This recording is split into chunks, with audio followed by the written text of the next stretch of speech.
59 years old ako, na aksidente at nakakoma, pero lahat narinig ko kaya ngayon natatakot na ako. Part 1.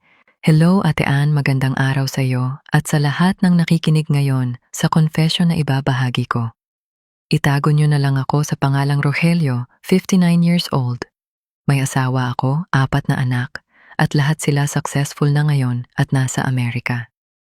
Sa paningin ng lahat, isa kaming perpektong pamilya. Mahal na mahal ko naman ang asawa ko.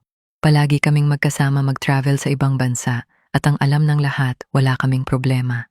Pero ang totoo, may madilim akong sikreto na tinatago sa pamilya ko. Halos 3 taon ko na ako. Mahal ko naman siya pero minsan hindi ko maiwasan na mabored ako. Pero hindi lang isang babae ang karelasyon ko. 2 sila. May girlfriend ako na number 1 at may girlfriend ako na number 2. Sobrang kampante ko dahil walang nakakahuli.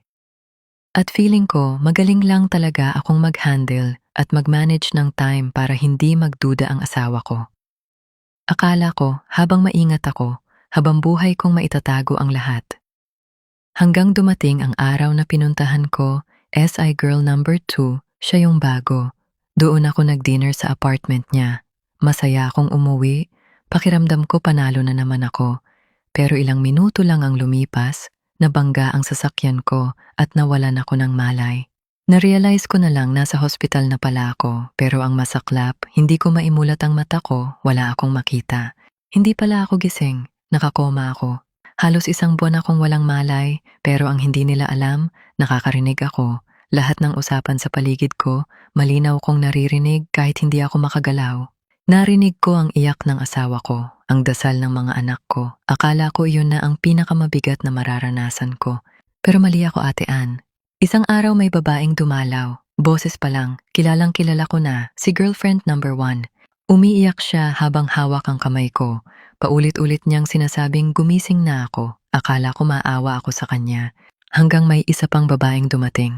Tahimik silang nag-usap sa labas ng kwarto, pero rinig na rinig ko.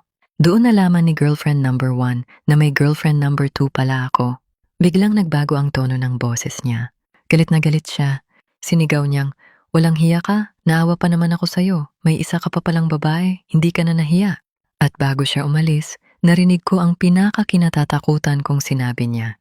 "Hindi ito matatapos dito. Sasabihin ko lahat sa asawa mo." Gusto kong sumigaw, gusto kong bumangon, gusto kong pigilan siya, pero wala akong nagawa. Nakahiga lang akong parang patay. Habang unti-unting bumabagsak ang mundong matagal kong binuo sa kasinungalingan. At dahil sa takot ko, may ginawa ako at sana abangan ninyo ang part 2.